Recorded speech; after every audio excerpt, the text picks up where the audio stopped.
tuntutan secara pribadi terhadap organisasi, terhadap pelayanan yang diberikan oleh organisasi. Kita semua mungkin mengalami tapi nggak merasakan bahwa itu adalah sebuah dinamika pola pikir kita yang sesungguhnya membuat kita menuntut perguruan tinggi harus begini, harus begini. Misalnya, dulu waktu saya S1, dosennya lulusan S1 sudah puas kita, sudah luar biasa, hebat ya dosennya ya. Hebatnya luar biasa dosennya. Tetapi ketika kita memiliki wawasan yang lebih jauh, lebih luas, kemudian kita disajikan dosen-dosennya ternyata S1, pasti kita nggak mau. Ya, karena dianggap itu tidak bermutu. Ya. Kemudian para dosen dituntut harus S2. S2. Kita tambah wawasan lagi. Kok di sini dosennya hanya S2, S2. Di tempat lain sudah S3, S3. Sudah dokter, dokter. Wawasan kita berubah lagi, berbeda lagi. Ya. Sehingga dinamika cara pandang masyarakat itu menentukan bagaimana masyarakat menuntut terhadap layanan sebuah organisasi. Yang kedua, karena pemerintah memang membuat ketentuan-ketentuan tentang bagaimana organisasi publik ya, di dalam memberikan layanan kepada masyarakat. Artinya tidak boleh seenaknya, tidak boleh asal punya organisasi, ya seakan-akan masyarakat yang butuh kepada dirinya, padahal sesungguhnya hidup matinya organisasi itu tergantung kepada masyarakat mau tidak menerima layanan dari organisasi, apapun organisasinya, ya entah itu bisnis, entah itu NGO, entah itu lembaga birokrat, entah apa saja, ya. Pemerintah memberikan ketentuan-ketentuan yang tidak boleh diabaikan oleh organisasi. Yang ketiga, kalau itu bicara tentang satuan pendidikan, ya, ada tuntutan kinerja sekolah, ya, yang harus lebih baik, dan lebih baik seterusnya. Ya, ada continuous improvement. Ya, ada perbaikan yang terus-menerus. Karena memang tanggung jawab sekolah, ya, dengan perkembangan iptek harus terus berbenah diri, memperbaiki diri, ya, untuk menunjukkan kinerjanya yang terbaik. Kalau kita bicara kinerja, ya, berarti kita bicara tentang sistem, ya, persekolahan. Kalau kita bicara tentang sistem persekolahan, berarti kita bicara tentang manajemen persekolahan. Kalau kita bicara tentang manajemen persekolahan, berarti kita akan bicara tentang komponen sistem, ya, dan kinerja sistem. Kalau bicara kita tentang komponen sistem dan kinerja sistem, maka kita akan lanjutkan pembicaraan kita tentang bagaimana indikator kinerja sistem dan bagaimana indikator komponen sistem. Jadi semua ada indikatornya. Tidak asal punya guru, tidak asal punya dosen, tidak asal punya kepala sekolah, tidak asal punya ruangan kelas. Tapi pertanyaan lebih lanjut adalah apakah guru masing-masing itu memiliki indikator-indikator tertentu yang dipersyaratkan. Orang bisa saja melahirkan organisasi, orang bisa saja membuat perguruan tinggi, membuat sekolah. Setahun bisa 2 kali barangkali, 2 unit bisa didirikan. Tetapi apakah betul dia memiliki kinerja sistem dan komponen sistem yang memiliki indikator-indikator tertentu atau indikator yang dipersyaratkan? Ya, inilah tuntutan kinerja sekolah, satuan pendidikan, ya, yang harus terus-menerus lebih baik. Yang keempat, mengapa perlu kita kelola mutu secara sistemik?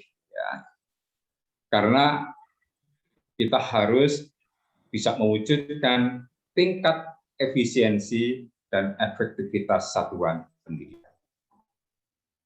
Ya, percuma saja ya kita bisa bekerja, bisa memiliki produksi, ya, bisa menghasilkan sesuatu, tetapi tidak efisien dan tidak efektif.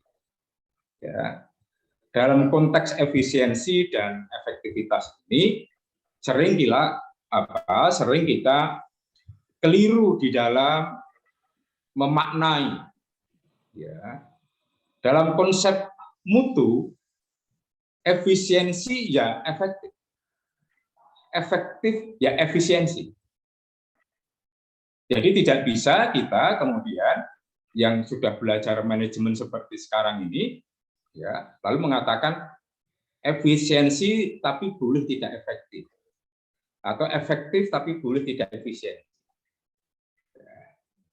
Dalam konteks manajemen, khususnya total quality management, tidak bisa dibenarkan. Efisiensi ya efektivitas. Jadi dua hal ini tidak bisa terpisahkan dalam satu capaian, ya, dari sebuah manajemen, apalagi manajemen.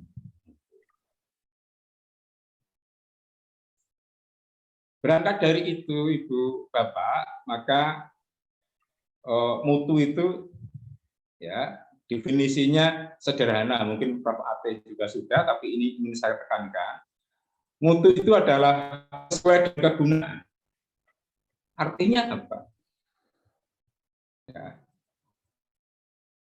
Kita harus paham betul tentang manfaat dari setiap aktivitas dan komponen, ya, dari sebuah organisasi yang kita kelola. Nah, kalau kita tidak tahu tentang komponen dan manfaat dari komponen dan kegiatan, pasti ya apa yang kita lakukan itu tidak memiliki manfaat, tidak memiliki kegunaan yang bisa dirasakan oleh konsumen. Dan itulah sebabnya dalam dunia bisnis perlu organisasi itu melakukan analisis kebutuhan konsumen. Ya. Di satuan pendidikan saja yang jarang ya melakukan analisis kebutuhan konsumen. Ya. Baru sedikit kira-kira satuan pendidikan yang melakukan itu. Tentunya mereka yang sadar tentang manajemen mutu. Jadi, dilakukan secara periodik supaya kita tahu yang dimaui oleh stakeholder itu adalah seperti ini, seperti itu. Lalu kita mencoba untuk menyelesaikan komponen dan aktivitas yang kita kerjakan. Mutu adalah memenuhi persyaratan pelanggan.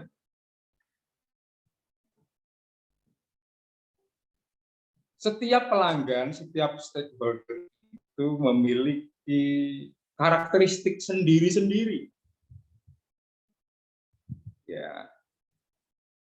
Dan itu akan menjadi pedoman bagi organisasi di dalam memberikan layanan kepada masyarakat.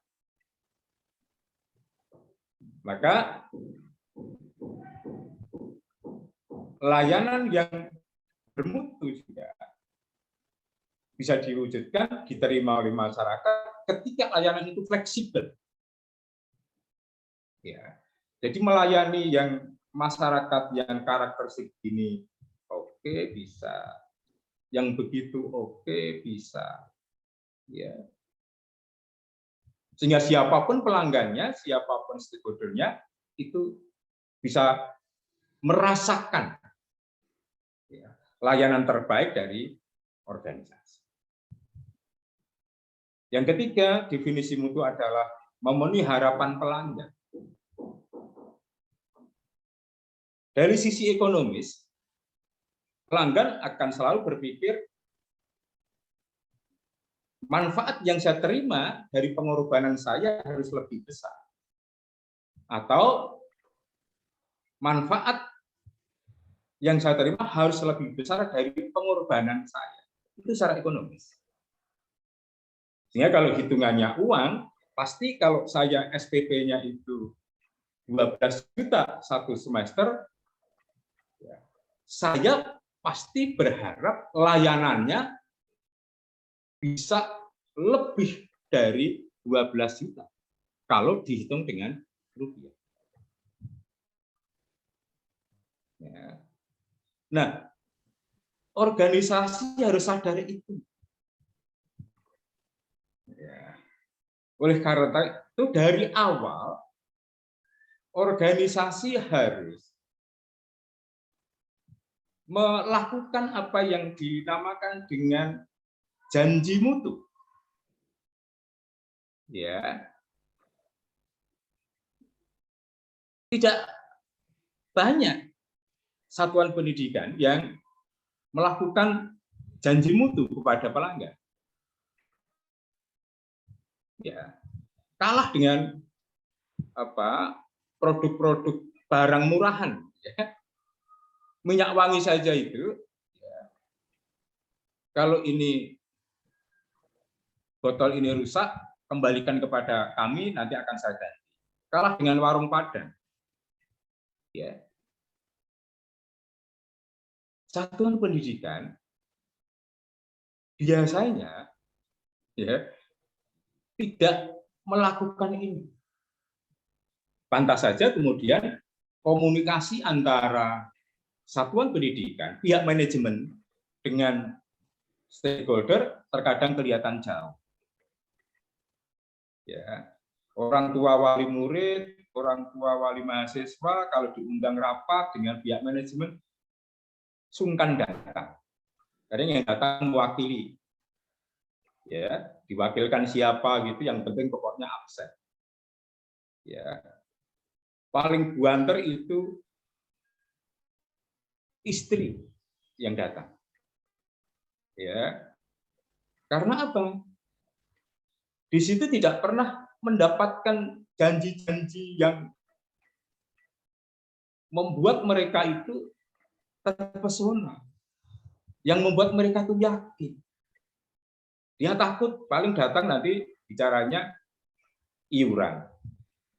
Paling nanti datang ya rapat bicaranya tentang ya, bangun gedung dan sebagainya. Nah, kalau sudah seperti ini pasti ya hubungan antara lembaga dengan stakeholder jauh. Padahal tidak boleh.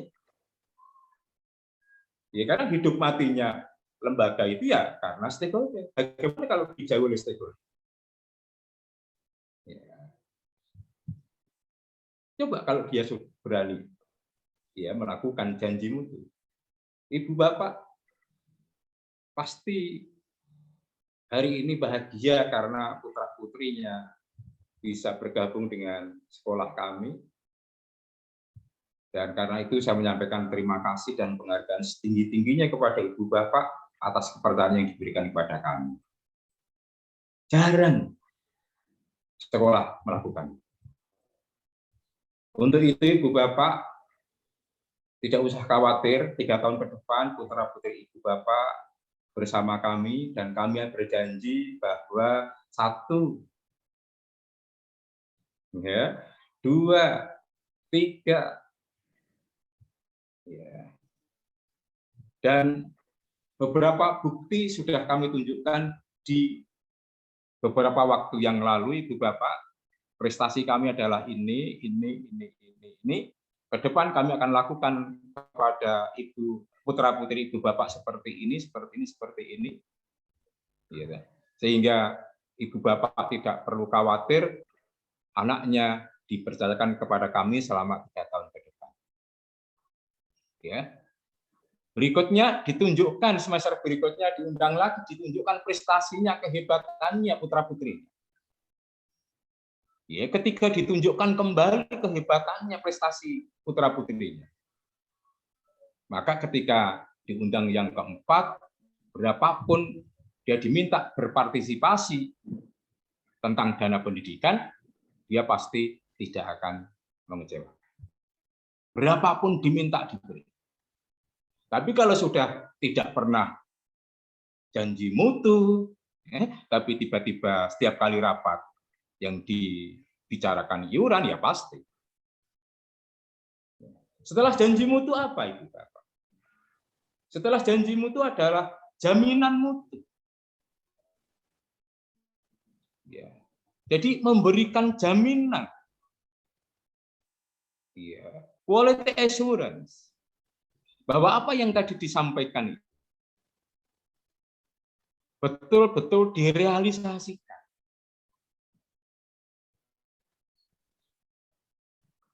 Nah, kalau tidak ada jaminan mutu, ya, tidak ada proses bagaimana mengawal apa yang telah dijanjikan itu adalah betul-betul terrealisasi di organisasi, berarti itu adalah pembohong. Ya, manajemennya adalah manajemen ya tipu-tipu. Sekali itu terjadi, maka selanjutnya tidak akan dipercaya.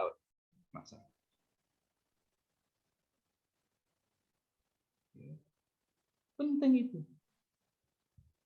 Ya, janji mutu. Ya. Berikutnya adalah jaminan. Nah, ketika bicara kita jaminan mutu, inilah kita mulai bicara tentang sistem manajemen mutu. Karena sistem manajemen mutu itu isinya adalah satu, jaminan mutu, yang kedua adalah pengendalian mutu, yang ketiga adalah perbaikan mutu.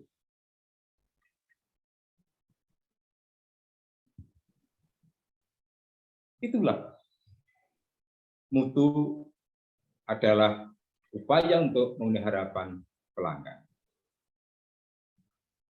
Dan yang berikutnya, mutu adalah kepuasan pelanggan.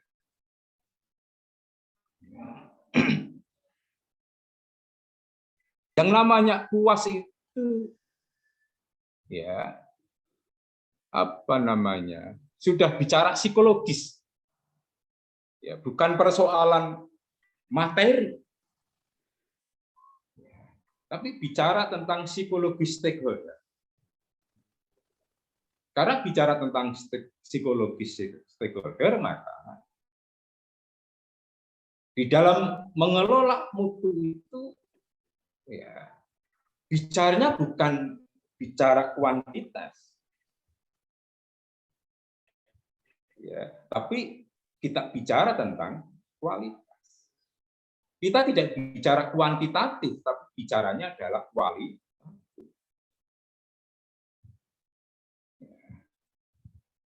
Ukuran-ukurannya adalah kualitatif, bukan sekedar ukuran-ukuran kuantitatif.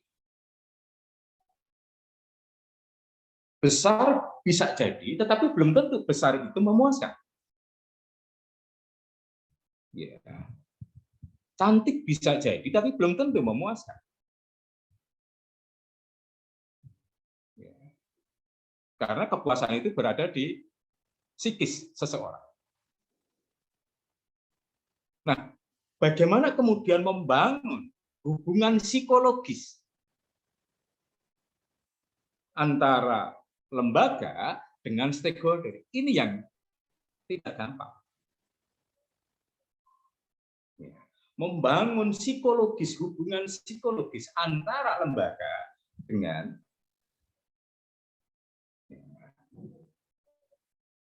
dan inilah mulai kemudian Bapak, bahwa manajemen mutu itu bersinggungan dengan marketing. Ya. Bersinggungan dengan bagaimana cara supaya apa yang kita berikan kepada masyarakat, apa yang kita hasilkan itu bisa diterima oleh masyarakat. Bahkan tidak sekedar bisa diterima oleh masyarakat atau stakeholder atau konsumen.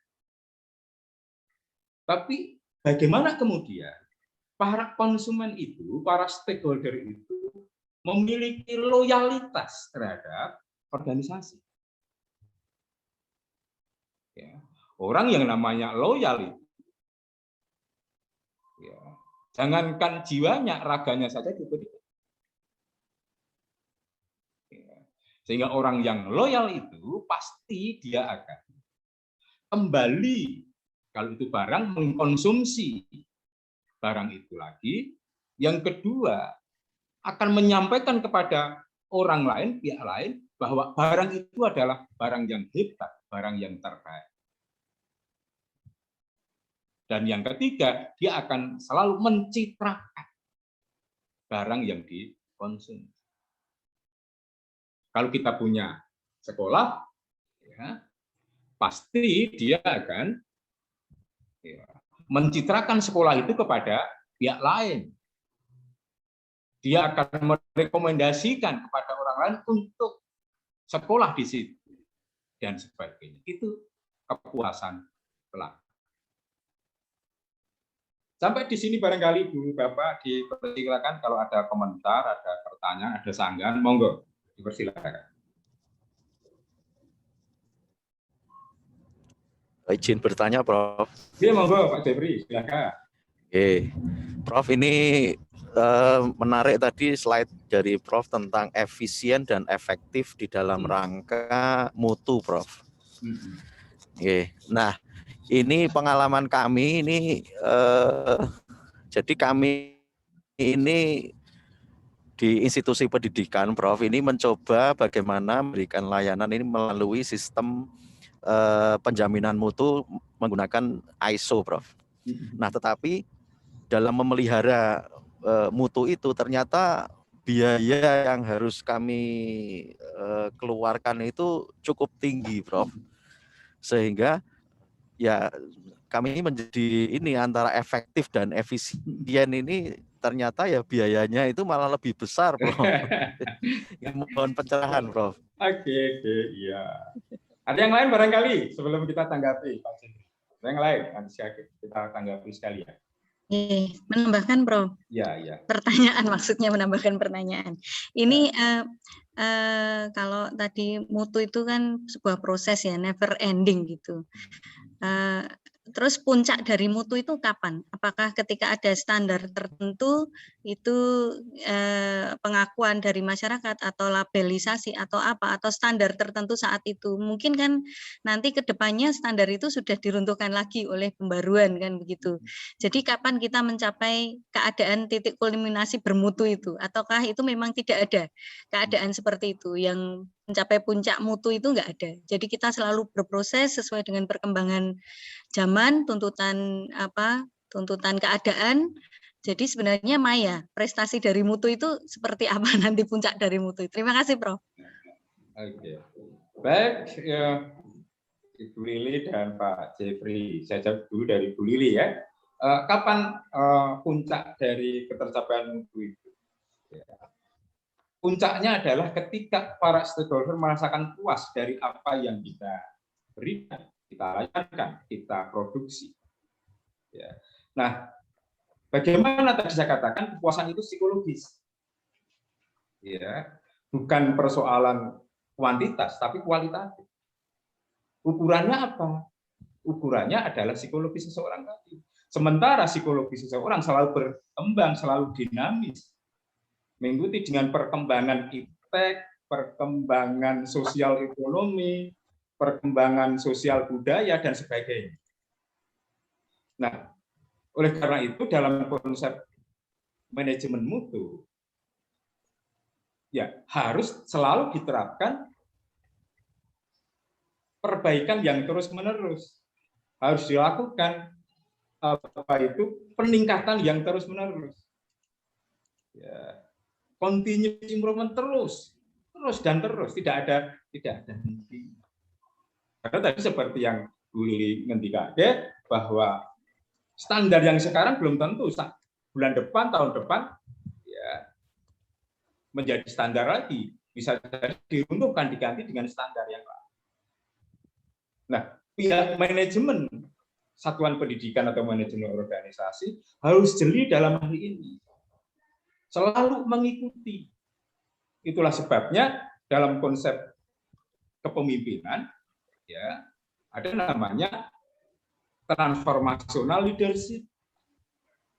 Tidak cukup dengan transformational leadership, harus disesuaikan dengan kondisi.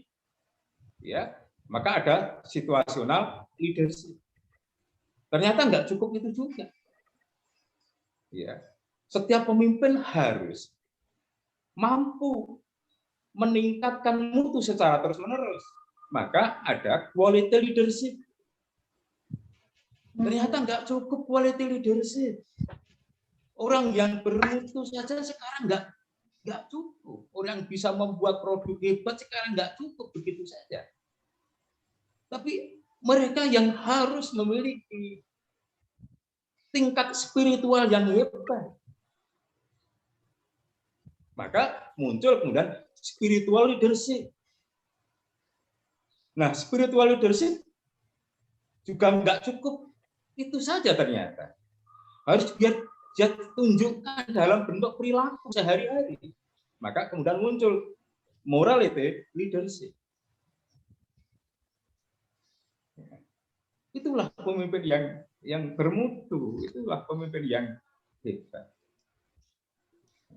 Dalam kajian kepemimpinan, ya memang berbeda antara manajer dengan leader, ya. Tapi seorang manajer pasti dia seorang leader. Ya. Oleh karena itu, leader-leader yang seperti apa, tipenya yang tadi saya sampaikan itu adalah menjadi paradigma terbaru di dalam kajian kepemimpinan. Ya. Jadi tidak hanya situational leadership, ya, tapi sampai kepada spiritual leadership dan morality leadership. Nah, sekarang bagaimana kalau kita sebagai punya lembaga lalu kemudian ingin melakukan sistem penjaminan mutu, ya. Sebenarnya begini, Pak Jeffrey. Kita memang sudah beberapa waktu yang lalu sampai hari ini kita bukan dipuaskan, tapi kita puas dengan pengakuan melalui apa yang disebut dengan sertifikasi. Jadi orang kalau sudah dapat sertifikat tertentu, ya baru yakin bahwa dirinya itu, harapannya orang masyarakat juga percaya, yakin tentang kemampuan. Begitu juga terkait dengan manajemen mutu. Ya.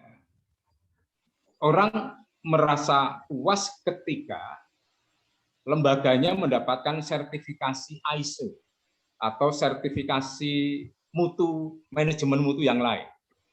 Karena banyak di luar ISO.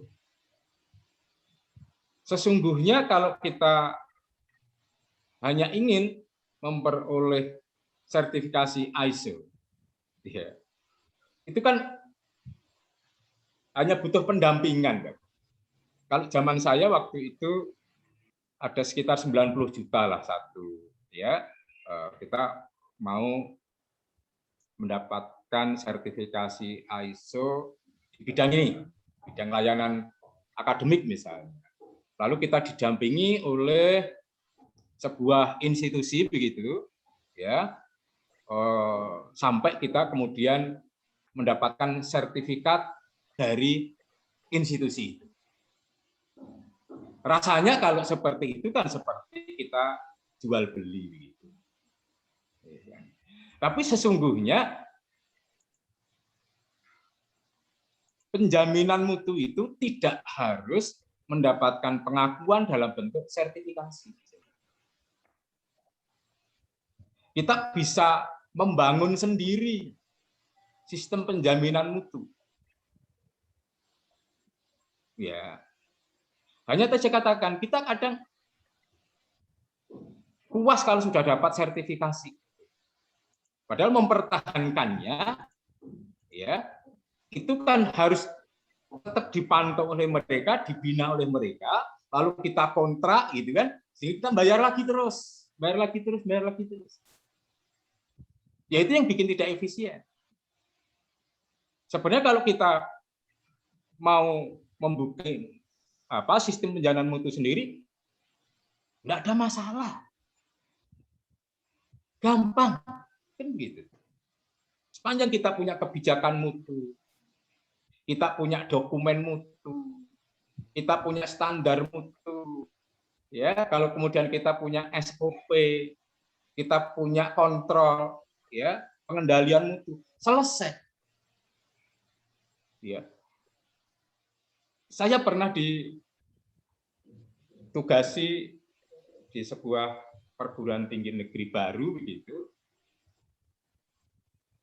Perguruan tinggi negeri baru itu institusinya belum terakreditasi. Kemudian dari sejumlah prodi itu yang terakreditasi B 20%, jadi yang 80% itu terakreditasi B. Maka sebagai orang yang dipercaya bahwa saya dianggap mampu, ya memperbaiki itu, maka saya coba bersama teman-teman yang ada di sana, saya buat tim khusus membangun sistem penjaminan mutu. Sehingga prodi yang tadinya 20% baru B, 80% belum, akhirnya menjadi 90% B. Lalu institusi yang tadi sama sekali tidak memiliki dokumen apa-apa, ya akhirnya kita coba bangun bersama teman-teman, kita ajukan akreditasi ke Ban PT, alhamdulillah terakreditasi B. Dari 0 kultur dan tidak punya apa-apa. Sampai hari ini setelah saya selesai bertugas di sana, juga tidak ada ISO-ISO-nan di sana. Tetapi sistem penjaminan mutu itu diakui oleh Ban PT. Dan sampai hari ini terus dikembangkan oleh teman-teman. Contohnya saja, misalkan kemarin itu satu SOP saja tidak punya. Saya harus kembangkan menjadi waktu itu 165 SOP. Dokumen mutu satu lembar saja tidak punya. Kita harus bikin dokumen mutu, kita harus bikin manual mutu, kita harus bikin macam-macam sampai kepada sistem IT-nya kita bikin sesuai dengan SOP. Itu ditempuh dalam waktu berapa tahun, Prof? 1 tahun. Wah, hebat. 1 tahun. Karena kita dikejar waktu itu maksimal 2017 apa 2018 semua perguruan tinggi negeri minimal harus memiliki akreditasi institusi B. Ya. Yang tidak punya maka akan ditinjau kembali. Padahal itu perguruan tinggi negeri baru. Jadi jangan terpesona dengan ISO. Ya, kalau kita sudah betul-betul mapan, ya sistem penjaminan mutunya itu, baru kita undang ISO, suruh menilai. Nanti tinggal perbaikan sedikit-sedikit, kita dapat sertifikasi. Tapi kalau dari nol brutal, kita ngundang ISO, bisa jadi 1 tahun belum bisa. Ya, karena apa? Sesungguhnya yang bekerja itu kita, bukan mereka yang membangun, kita yang membangun. Ya, yang membuat sistem IT-nya kita, yang membuat SOP kita, ya, yang menganalisis kita butuh berapa SOP kita, bukan mereka. Ya, kalau kita ngikuti mereka malah nggak jelas nanti. Ya, karena mereka bukan orang kita, bukan orang dalam, sehingga cara pandangnya berbeda. Ya. Dulu UNES juga sama, Bapak. Waktu awal-awal tahun 2007-2008, ya, saya kebetulan masuk di SP4, yaitu Sistem Perencanaan dan Penganggaran UNES waktu itu. Waktu itu juga ngundang dari UGM, karena UGM punya konsultan juga. Kita undang dari UGM, kita undang dari ISO. Gitu. Kita coba-coba, kita cari mana yang terbaik. Ya, ternyata yang membuat kita berhasil ya membangun sistem kita sendiri.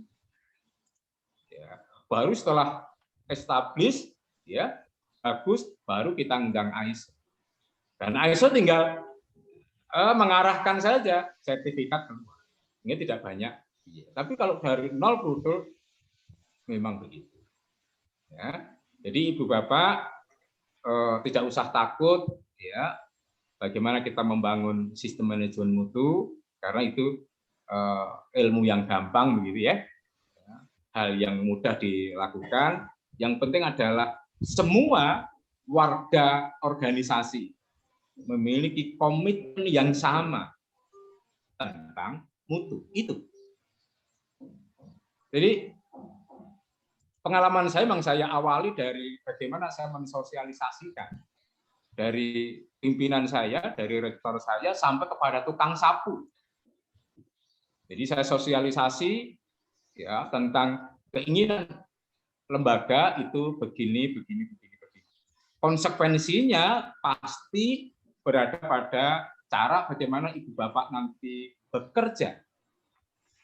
Ya, karena kami sudah mulai dengan standar-standar tertentu. Nah, kalau ini tidak dikomitmeni dulu, ya, mereka tidak punya komitmen yang sama. Ya, apapun yang kita sudah rancang, kita desain, nggak bisa jalan. Orang Balelo itu sudah rusak semua sistem. Rusak semua sistem. Ya. Dan itu ternyata ya tidak hanya para dosen, tapi sampai kepada bawahan. Ya. Saya sampai waktu itu sampaikan kepada teman-teman dosen ya, karena saya masuk di sana ya perguruan tinggi itu sudah punya dosen-dosen senior, yang dosen-dosen PTS yayasan yang biasa bekerja dengan semaunya. Itu. Maka ketika harus diikat dengan sistem yang sudah dibakukan, disepakati, banyak pelanggaran-pelanggaran. Wah. Saya bilang begini sederhana, Ibu Bapak yang senior, saya mohon yang penting Ibu Bapak mengajar yang baik, meneliti yang baik, mengabdi yang baik. Ya. Nggak usah ngajak tukaran dengan saya. Karena dia shock. Ya, dia merasa shock sehingga ini kok nganeh-nganehi, ini kok membuat saya bekerja nggak nyaman, karena dulu begini boleh, begitu boleh, sekarang harus begini. Ini kan sebuah tantangan yang harus diselesaikan. Ya, dia shock. Maka ketika itu ya sudah. Yang penting pokoknya Ibu Bapak yang senior begini, nggak usah rewel, nggak usah ngajak tukaran berantem dengan saya. Gitu aja. Ya. Yang belum familiar bisa dibantu dengan dosen-dosen muda. Saya bilang begitu. Ya, akhirnya jalan, gitu ya. Jadi komitmen yang penting. Komitmen. Begitu Pak Jeffrey. Barangkali ada lagi komentar, pertanyaan?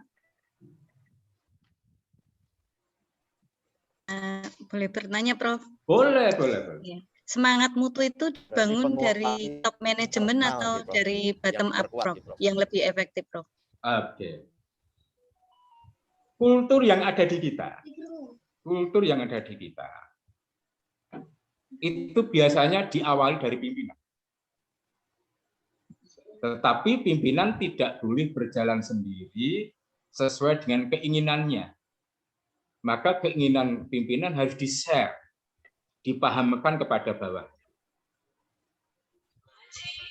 Tetapi ingat bahwa ini kunci ini. Pimpinan tidak harus menunggu 100% bawahan mengatakan yes. Pimpinan cukup butuh 25% dari anggota organisasi. Ya. Cukup membutuhkan 25% dari anggota organisasi. Tentu 25% itu menyebar. Ya. Jadi bukan 25% itu tukang sapu semua ya nggak jalan. Jadi urut dari struktur atas sampai kepada yang paling bawah itu terwakili. Dengan jabatannya sebagai pimpinan, maka dia bisa mempengaruhi sampai kepada memaksa mereka untuk berkomitmen terhadap mutu. Tadi saya sudah sampaikan contoh tadi.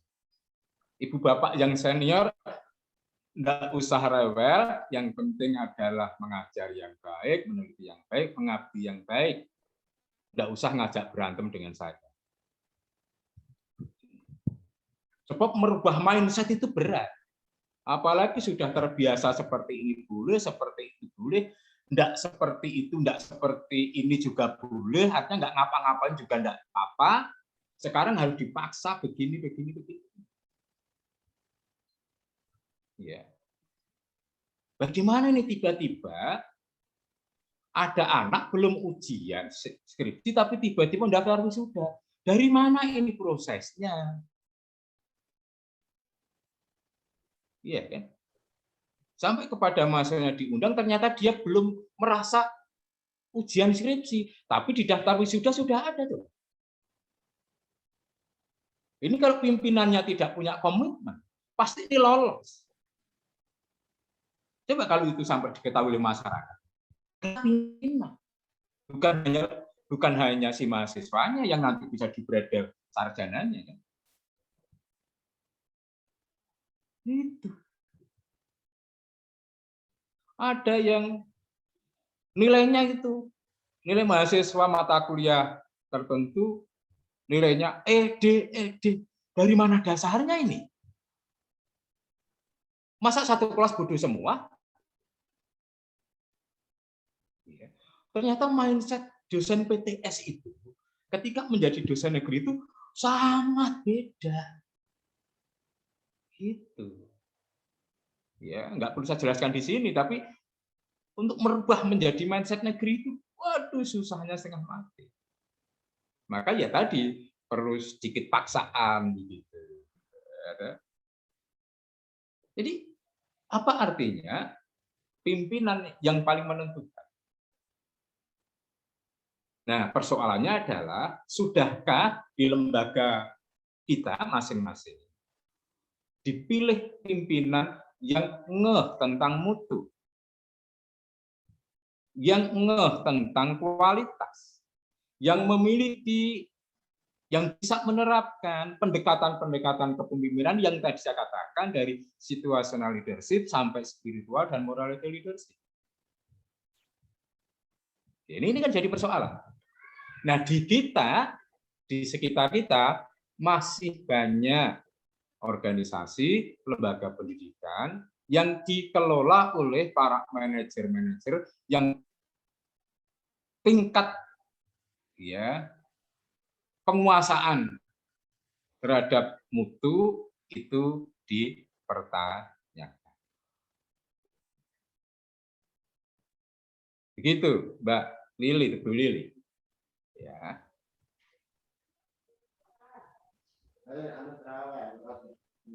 Oke, kita lanjutkan. Tadi mutu itu adalah dinamis, mutu itu tidak ada endingnya. Ya. Mutu itu terus, ya. Perbaikan terus, peningkatan terus. Ya. Oleh karena itu, mutu itu tidak seperti orang bersin, ya, tiba-tiba asing, bukan. bukan sesuatu yang tidak disengaja. Tapi mutu itu harus didesain. Ya. Pernah enggak? Coba nanti Ibu Bapak ya kembali di institusinya masing-masing ya. Tanya-tanya begitu, kalau Ibu Bapak kebetulan pimpinan tanya pada dirinya sendiri, kalau enggak pimpinan tanya kepada pimpinan tentang desain mutu lembaga kita ini seperti apa. Ya. Desain lulusannya seperti apa, desain layanannya seperti apa, desain seperti apa. Dan itu bisa dilihat dari ya dokumen-dokumen mutu yang tersedia. Bagaimana kalau kita tidak punya desain? Tentu yang penting meluluskan kan, yang penting melayani, ya, yang penting tidak ada demo. Kan bukan persoalan tidak ada demo dan ada demo, akan kita butuhkan sebagai pengingat bahwa kita memang masih harus berbuat lebih baik. Ya. Ini bisa jadi tema disertasi. Ya. Di UNES ini, selama saya membimbing itu, belum ada yang ya tema disertasi tentang desain mutu lulusan, misalnya. Desain mutu layanan akademik, misalnya. Belum ada. Ya. Perencanaan mutu berbasis kewilayahan, misalnya. Belum ada. Ya, mulai balik ke kepemimpinan, kepala sekolah, kinerja sekolah, ya. Sekarang ada disertasi begitu maju ke saya tertawa. Gitu. Bapak ini jangan berburu di kebun binatangnya sendiri. Walaupun dapat banyak, tapi itu Bapak nggak punya tantangan. Cobalah tengok di ya, tempat-tempat lain, tempat berburu yang lain, gitu. Ya. Supaya Bapak tidak hanya mendapatkan itu, tapi bisa mendapatkan ikan hiu, gitu, bisa mendapatkan kijang belang, gitu, dan sebagainya. Gitu. Maka saya terkadang termasuk digolongkan oleh para dosen sangar, gitu ya. Ini kalau dibimbing Pak Joko nggak lulus, gitu ya. Menurut saya bukan nggak lulusnya, gitu kan. Mereka nggak mau bikin, nggak mau ngerjakan, jadi nggak lulus, gitu ya. Baru dikasih wawasan begitu, kemudian 3 bulan nggak muncul, setengah tahun nggak muncul, kan? Kawan ada ini yang S2 tapi ya, Prof boleh enggak bimbingan online? Wah boleh saja, terserah saudara rumahnya mana? Riau Prof. Oh boleh saja, silahkan. Kan? Lalu ngajukan 3 judul tesis ke saya. Ya. Saya bilang, ini anak S1 sudah saya tolak judul begini. Saya bilang gitu.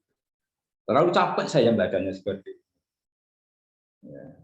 Coba bayangin, 3 judul, dosen pembimbing suruh memilihkan. Nanti kalau dipilihkan salah, nanti dosennya disalahkan kan? Iya kan? Terus gimana, Prof? Ya itulah pentingnya kamu ketemu dengan saya diskusi kan. Kan nggak tahu kamu itu minatnya di mana, kapasitas kamu sejauh mana kan saya nggak tahu. Gestur tubuh itu menentukan kamu mampu apa tidak saya. Oh iya, Prof, habis lebaran saya sowan, Prof. Iya, saya tunggu. Jadi kan nggak bisa memilihkan, itu nggak bisa. Dia harus paham betul. Ya, apa yang dimaksudkan ini? Jangan-jangan nggak paham, dia hanya tertarik karena kalimatnya bagus ini, gitu kan. Membaca tesis kakak kelas, ditiru saja dipindah tempatnya. Kan kacau ini kalau begitu, ya. Jadi, tapi mereka yang bisa menikmati bimbingan dengan saya, gitu. Kalau istilahnya menikmati bimbingan dengan saya, tidak ada masalah. Ya. Yang 3 tahun selesai, jadi kuliah S3 3 tahun selesai termasuk disertasi banyak, 3,5 tahun banyak, yang 6 tahun banyak. Jadi ternyata bukan tergantung pada apa pembimbingnya, tapi tergantung pada orang. Kalau orang otot, Saya sampai kadang bosen dengan orangnya itu, ya pasti selesai. Dengan cepat 3 tahun sudah ujian promosi, ya. 3,5 tahun ujian promosi. Itu. Jadi saya lagi masih jarang disertasi bertemakan tentang mutu atau perencanaan. Yang kedua, tantangan menciptakan mutu adalah bahwa pada setiap penerapan program mutu pasti disertai dengan perubahan. Tidak hanya dalam perubahan capaian, tapi perubahan iklim, perubahan budaya, perubahan perilaku dari semua yang terlibat di dalam manajemen. Ya. Shock itu selalu dialami. Saya sendiri merasakan. 2007, 2008, walaupun saya ini termasuk juga orang yang diajak diskusi awal tentang bagaimana mengembangkan sistem IT di UNES, ya, karena kaitannya dengan penjaman itu, saya sendiri termasuk orang yang shock, ya, karena harus begini, rasanya bekerja itu ribet dengan urusan itu. Ya.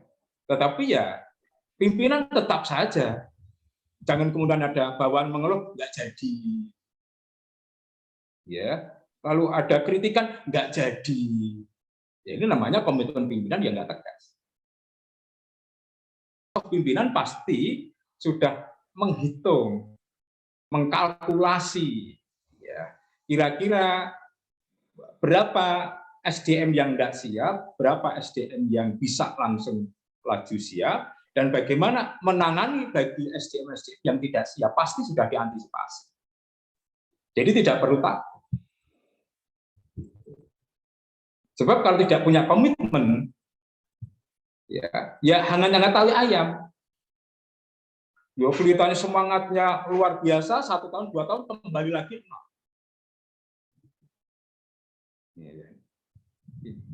Jadi harus disadarkan betul ya.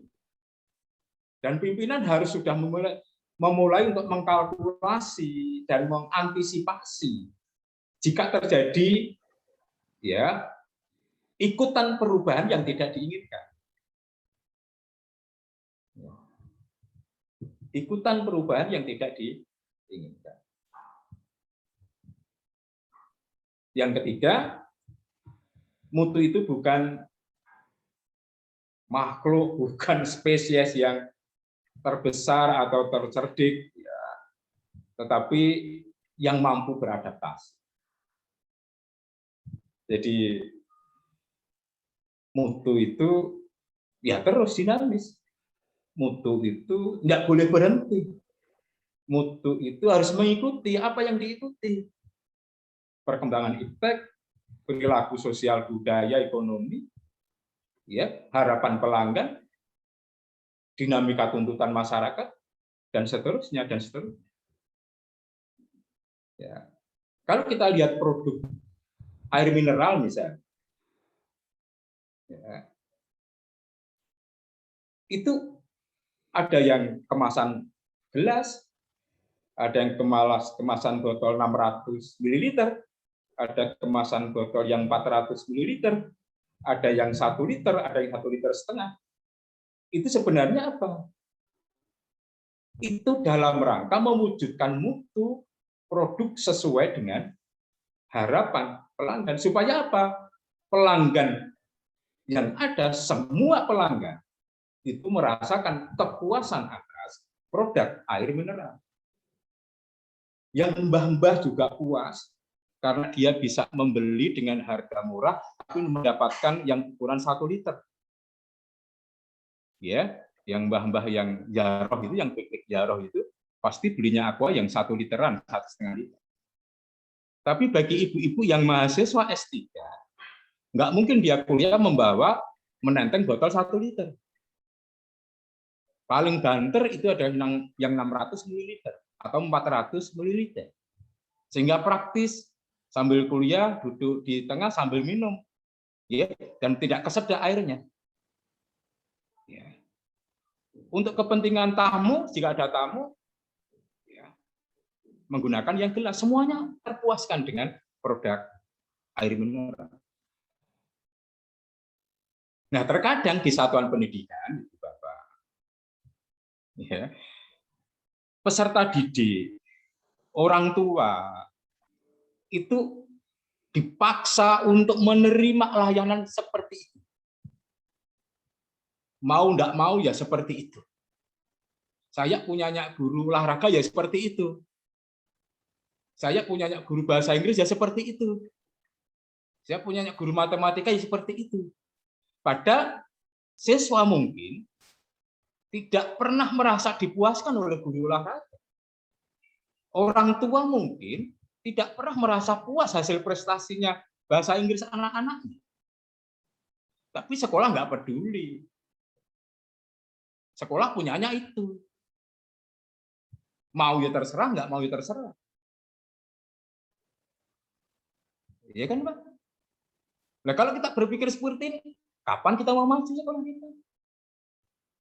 Kapan kita bisa memacu guru-guru untuk bisa berkinerja sesuai dengan harapan murid, harapan orang tua? Kalau begitu, kapan kita berani mendesain mutu? Kapan kita berani janji mutu? Kapan kita akan bisa menjamin mutu? Nggak bisa. Ya, jadi persoalan mutu itu sesungguhnya ya ini tadi. Ya, kita harus bongkar dari akarnya. Ya, walaupun di dalam teknik pengelolaan itu tentu kita harus melihat tentang ya kekuatan dan kelemahan yang ada di lembaga itu, ya, analisis internal. Tetapi untuk persoalan mutu, akarnya harus kita bongkar dulu. Supaya mereka sadar, supaya mereka komitmen. Kalau sudah sadar, oh ya ternyata harus kita bermutu, kita harus lebih baik, harus berkualitas, baru kita menerapkannya sesuai dengan kemampuan masing-masing. Nggak boleh dosen yang senior, yang tadinya nakal, lalu kita pecat, nggak boleh. Tapi kita sadarkan, lalu kita berikan pemahaman. Lalu kita berikan standar-standar yang sederhana tadi, supaya berikutnya dia bisa mengikuti. Jadi nggak usah rewel, nggak usah ngajak berantem, yang penting ibu bapak begini. Nggak perlu kita pecat. Ya kalau kita pecat, kita melanggar hukum kan? Nggak boleh. Ya. Tapi mutunya, pemahaman mutunya, komitmen mutunya harus kita buat. Ya. Kita harus melakukan brainwash, ya, cuci otak bagi mereka yang belum sadar tentang mutu. Tapi kalau belum sadar tentang mutu, aduh nanti nggak di perjalanan, mengkritik, nggak mau jalanin, gitu, banggel, aduh susah.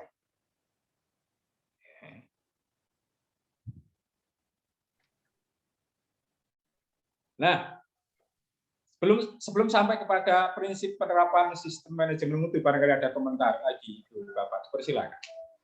Izin bertanya, Prof. Iya, monggo Ibu. Laili. Ya, iya Ibu Laili, monggo. Saya sebenarnya lebih ke curhat karena saya bekerja di PTS yang seperti Prof ceritakan tadi. Nggih. Dokumen mutu sudah kami buat, mulai dari SPMI, IKU, IKT, SOP, itu semuanya sudah ada. Tapi pertentangan itu muncul dari banyak sekali pihak, gitu. Sampai salah satu pelarian itu saya harus kuliah manajemen gitu. Tetapi terkadang itu sampai jenuh gitu. Sampai kapan situasi seperti ini akan ada gitu. Karena kalau bawahan yang belum menyadari budaya mutu itu sepertinya tidak begitu masalah. Yang menjadi masalah itu ketika pimpinan tertinggi, yaitu rektor, itu belum begitu menyadari budaya mutu karena di PTS itu. Menurut pengalaman Prof itu kira-kira begini, ini apakah ada rumusan atau apa ya? Standarnya kira-kira berapa lama begitu, dan kalaupun itu lama, apa yang bisa mempercepat kondisi itu? Terima kasih. saya jadi bingung ini jawabnya ini, ya, karena apa? Karena memang tadi yang saya ceritakan itu kan PTS tadinya, lalu tahun 2014 jadi PTN gitu ya. Otomatis pimpinannya karena dia milik pemerintah lebih untuk bisa dikontrol itu ya. Kalau tidak tepat istilahnya dikendalikan ya, bisa dikontrol gitu. Kebetulan juga pada waktu itu Pak Rektor kami menyampaikan keluh kesah begitu terkait dengan ya tadi akreditasi prodi, akreditasi institusi itu yang menurut standar-standarnya kan intinya kan di penjaminan mutu itu sebenarnya. Nah, kami pelajari, kami lihat, kami bentuk tim, gitu kan. Kita coba bongkar-bongkar gitu dokumen yang lama yang ada dari perjalanan PTS sampai pada penegrian gitu. Ternyata semuanya nggak ada gitu.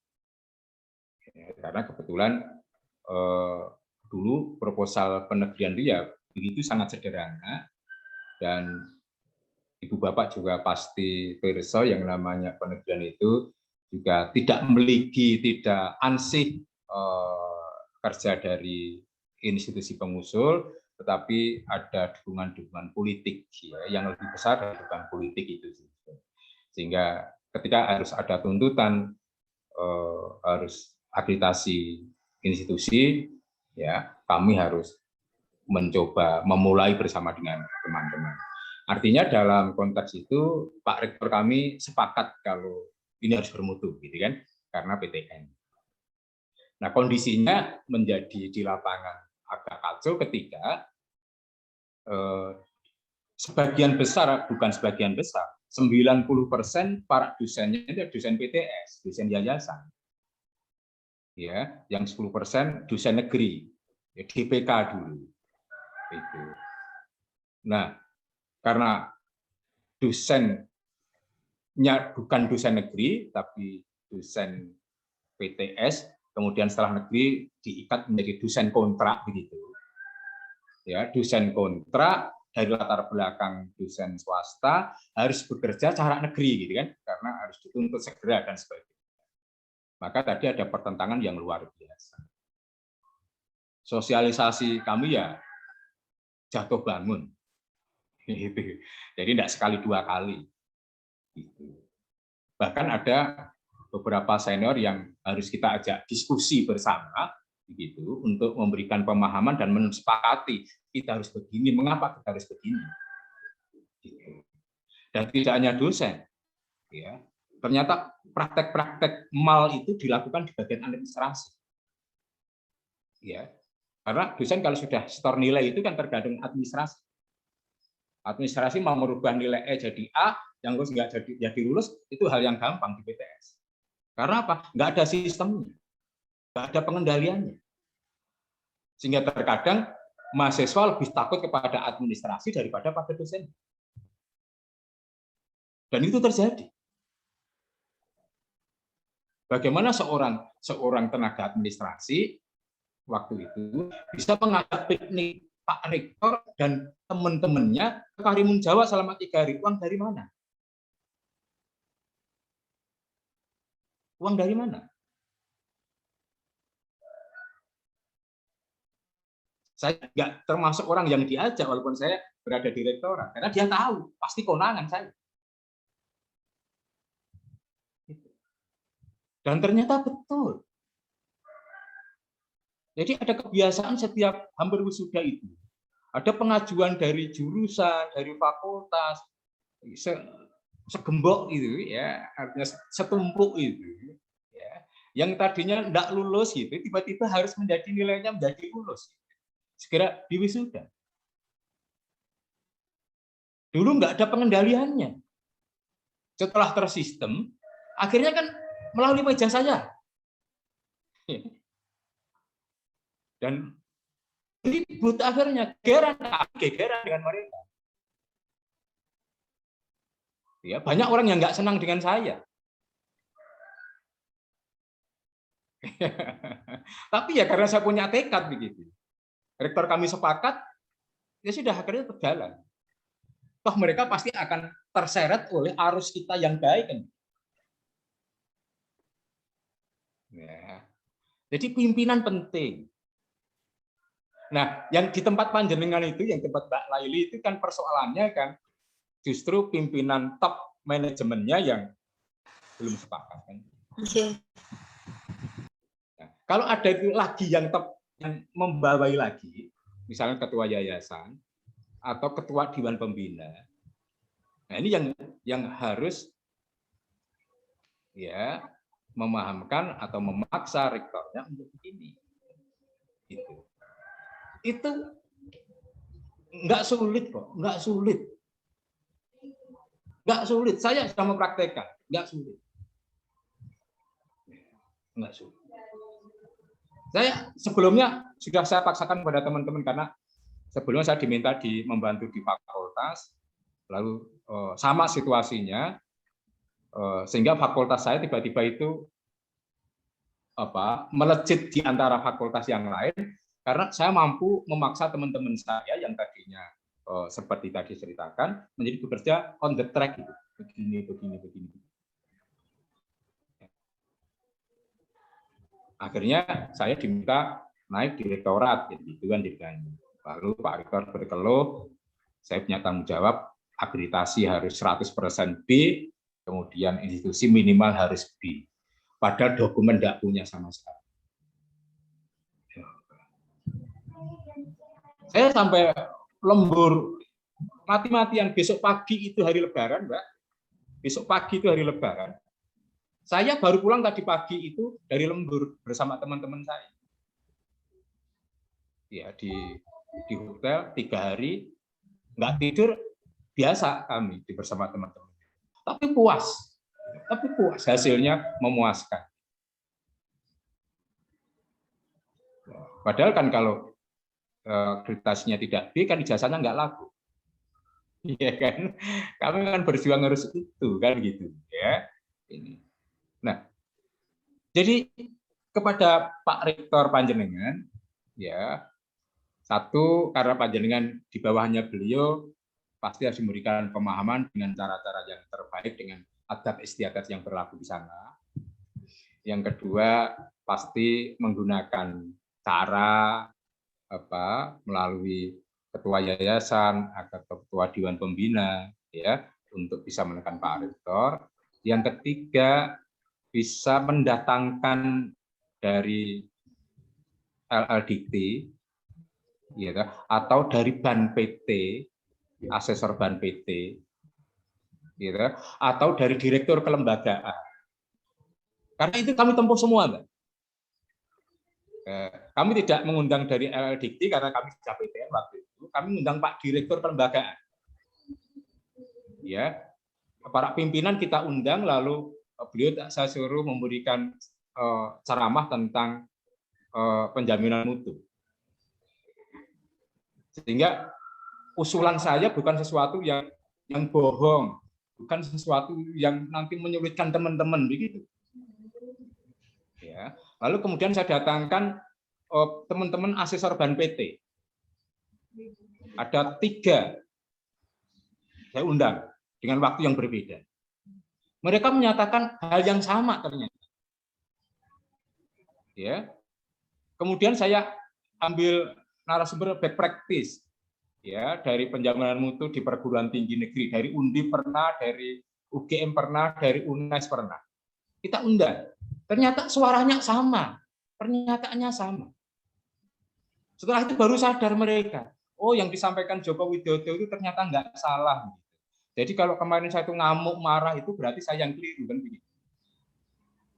Kalau nggak saya kuatkan dengan narasumber-narasumber itu, bisa jadi saya itu ini biang keladi ya bikin keributan di perguruan tinggi ini yang tadinya aman nyaman nggak ada apa-apa sekarang harus ribut begini. Sementara bayaran nggak naik, kan? Ini kan persoalan bukan bayaran nggak naik, persoalan lembaga ini mau hidup terus apa mati besok pagi kan gitu. Nah, tidak kalah pentingnya sosialisasi ya kepada semua unsur sampai kepada tadi bawah. Tapi kuncinya di pimpinan. Ya.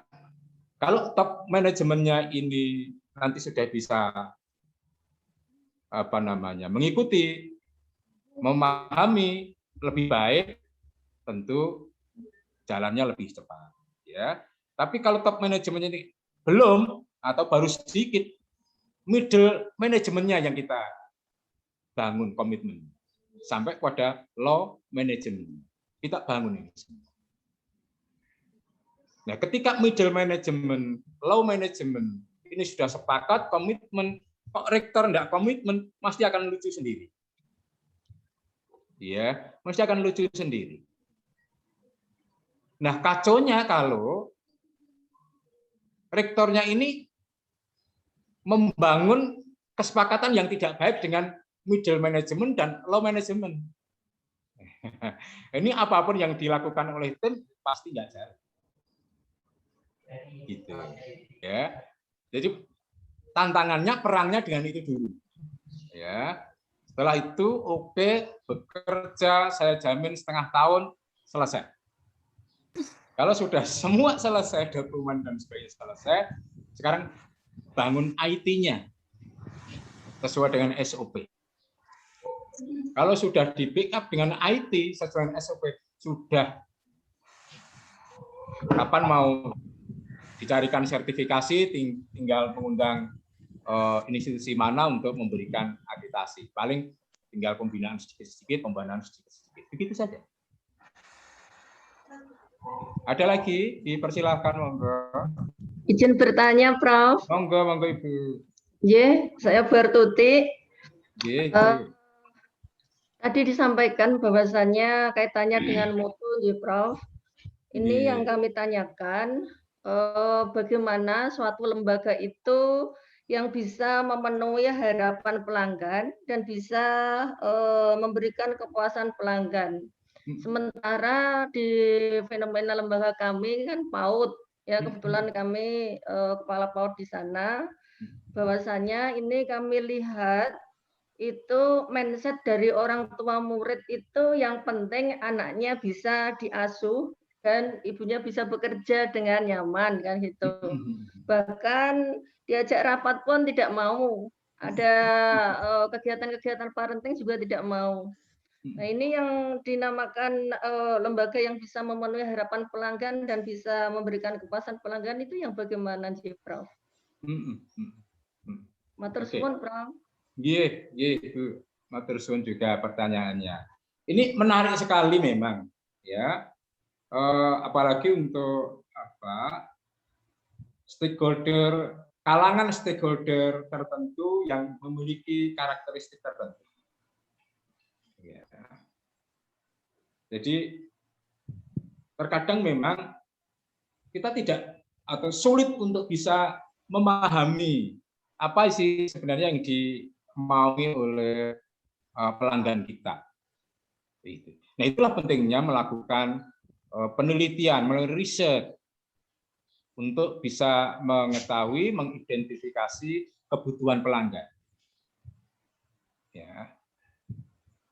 Barangkali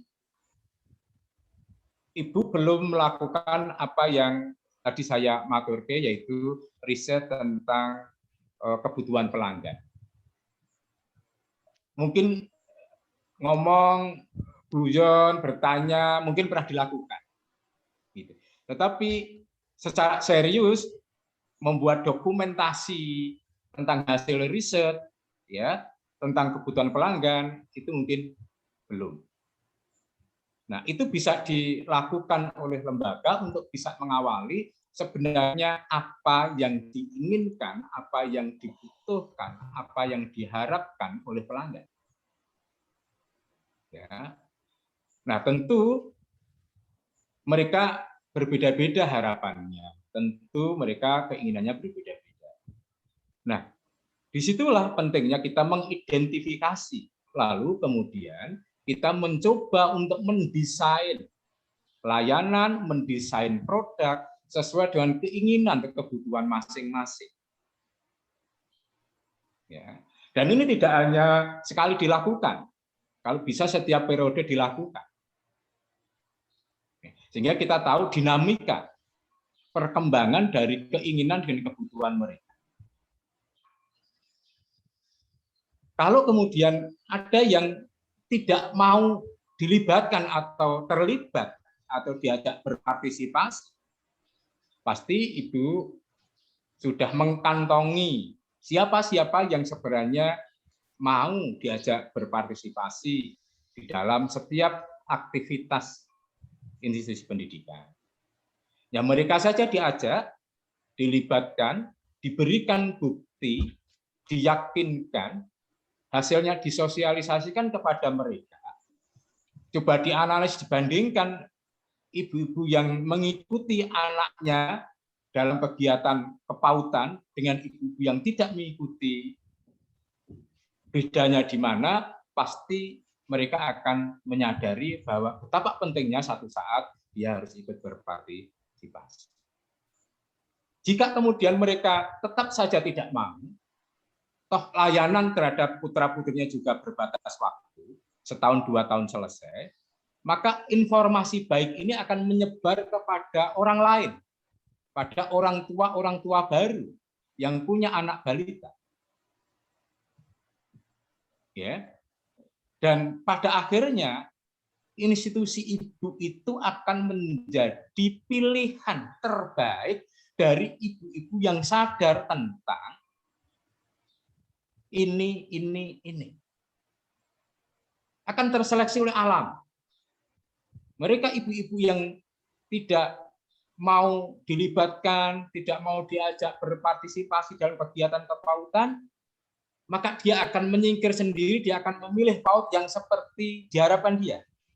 Yang tidak perlu ada ininya, tidak perlu ada itunya, yang penting aktif anak. Tapi lembaga ibu tetap lembaga yang eksis dengan karakternya, dengan kualitasnya tadi, maka akan ada orang-orang lain yang sadar tentang itu, kemudian masuk di tempat itu. Nah, yang terbalik di pemikiran kita itu kan tidak konsisten dan tidak sabar dan tidak mau bertahan tentang kebaikan. Alah, kondom ini jodoh mah, wes sesuk rasa diadakan seperti ini. Nah ini yang kacau nanti. Akhirnya PAUD ibu tidak berkarakter. PAUD ibu akhirnya sama dengan PAUD-PAUD yang lain. Alah nggak usah disekolahkan di PAUD-nya baru. Oh ya podo karo nang kene wis sekolah apa PAUD Bulasmi sama saja kok. Di sana malah lebih repot. Orang tuanya suruh datang ngapain? Ibu, sekolah-sekolah unggul itu tidak dibangun setahun 2 tahun. Tapi dia karena konsisten, komitmen, bertahan pada karakternya. Maka akhirnya orang-orang yang berdaya beli rendah, dia nggak mau di sekolah unggul. Dia akan pilih sekolah-sekolah yang SKKP, sekolah karpe ora karpe. Ya kan? Yang masuk di sekolah ibu adalah orang tua yang hebat-hebat, yang punya daya beli tinggi. Itu Ibu. Nggih, Prof. Matur suwun. Ada lagi monggo. Izin bertanya, Prof. Iya, monggo Ibu.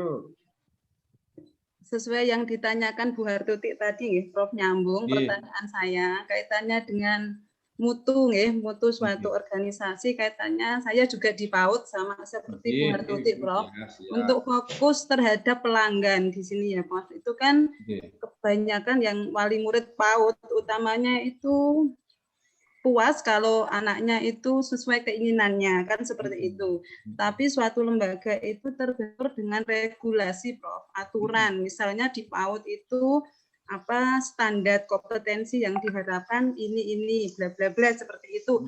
Nah, itu wali murid kurang kurang memahami. Intinya kalau anak di PAUD itu harus bisa membaca, harus bisa berhitung, padahal itu kan belum waktunya, hanya sekedar pengenalan. Nah, itu yang menjadi masalah di kami pada umumnya, kadang itu lembaga yang mungkin dari segi pembelajarannya kurang sesuai. Misalkan yang dikasih di drill seperti ada membaca yang sudah pintar-pintar itu justru muridnya yang semakin banyak.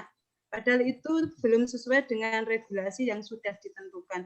Apakah lembaga yang seperti itu yang dikatakan bermutu atau yang bagaimana, Prof, melihat wacana yang seperti itu? Terima kasih, Prof. Ada definisi juga yang mengatakan bahwa mutu itu harus sesuai dengan standar, produk atau layanan yang sesuai dengan standar, itu bermutu. Gitu. Tapi ada juga yang tadi bermutu itu yang memuaskan pelanggan. Nah, bagaimana kemudian meramu itu? Ya, maka kedua-duanya harus kena. Tidak boleh hanya memuaskan pelanggan tapi tidak berstandar. Juga tidak boleh kita baku kepada standar, ternyata pelanggan tidak merasa puas. Maka standar dulu itu dicapai, baru kemudian plusnya ini adalah menyesuaikan dengan kebutuhan pelanggan. Tentu saja kebutuhan-kebutuhan mana yang bisa direalisasikan oleh lembaga, mana kebutuhan-kebutuhan yang tidak bisa direalisasikan, itu harus diukur sesuai dengan potensi sumber daya yang ada di lembaga. Ya. Nah, persoalannya terkadang begini. Pemahaman orang tua tentang kepautan ya, itu terlalu tinggi sehingga selesai sekolah di PAUD, padahal PAUD itu bukan sekolah sebenarnya, itu namanya ya. Bukan, Prof. Bukan ya, ya kan tempat bermain gitu ya. Sehingga kemudian mereka ya lebih memilih PAUD yang membuat anaknya bisa membaca dan sebagainya. Nah, penjelasan ini yang belum dipahami secara tuntas oleh para orang tua wali murid. Padahal secara psikologis itu akan membahayakan anak-anak ketika dalam benak pikiran mereka, dalam mainstream mereka, dalam bekas kejiwaan mereka itu mengatakan bahwa sekolah itu sulit. Sekolah kok nggak menyenangkan. Padahal usia-usia di situ adalah usia-usia membangun kepribadian anak. Bayangkan kalau anak harus bisa menghitung 1 sampai 100, bisa membaca lancar. Dia tidak bahagia, dia tidak senang, tidak enjoy di dalam belajar, maka di benak mereka dia akan mengatakan sekolah kok sulit yo, sekolah kok menyusahkan. Dan ini akan menjadi trauma tersendiri secara psikologis bagi anak-anak ke depan. Itu yang belum dipahami oleh orang tua. Ya. Banyak anak yang stres ya karena menganggap bahwa sekolah itu sulit. Nanti SD semakin sulit, SMP semakin sulit, akhirnya dia malas sekolah. Ya. Jadi tetap ibu bertahan pada itu, ya pada standar-standar itu. Berikan pemahaman kepada orang tua wali murid itu bahwa kemampuan membaca, mampu menulis itu adalah ekstra, ya plus dari standar. Tetapi yang kami tekankan kepada ibu bapak bahwa membangun semangat, membangun jiwa, membangun kepribadian, membangun sikap senang bersekolah, menjadi senang belajar, itu yang penting bagi anak. Ya kan Ibu? Iya, Prof. Jadi sekolah yang muridnya banyak belum tentu bermutu ya, Prof. Nah, iya, itu makanya. Nah, itu. Jadi coba tanya, lakukan riset kecil-kecilan gitu kepada para orang tua, gitu kan, maunya seperti apa. Lalu kemudian ketika tuntutan terlalu tinggi dan lembaga SDM-nya tidak bisa membackup, coba tanya bagaimana caranya, kan begitu. Ya, tapi harus disadarkan bahwa PAUD itu di sini Bu tujuannya begini, manfaatnya begini, secara psikologis akan begini dan sebagainya. Ya, itu. Ada lagi? Kalau tidak ada, Bapak Ibu, ini sudah 14.46. Ya, kita akhiri saja. Besok kita lanjutkan tentang bagaimana prinsip penerapan sistem manajemen mutu, ya, sampai nanti kepada dimensi mutu. Ya, slide-nya masih banyak, Ibu Bapak. Kita akan share kepada Ibu Bapak kalau nanti sudah selesai materi ini satu paket, gitu ya. Ya, Prof. Iya, Prof. Yes, siap, oke. Terima kasih. Kalau gitu saya ingin mengakhiri saja. Terima kasih kepada Ibu Bapak. Sampai jumpa minggu depan. Lalu jangan lupa nanti simulangnya divalidasi ya, Bapak Ibu. Iya, Prof. Terus assalamualaikum warahmatullahi wabarakatuh. Waalaikumsalam warahmatullahi wabarakatuh.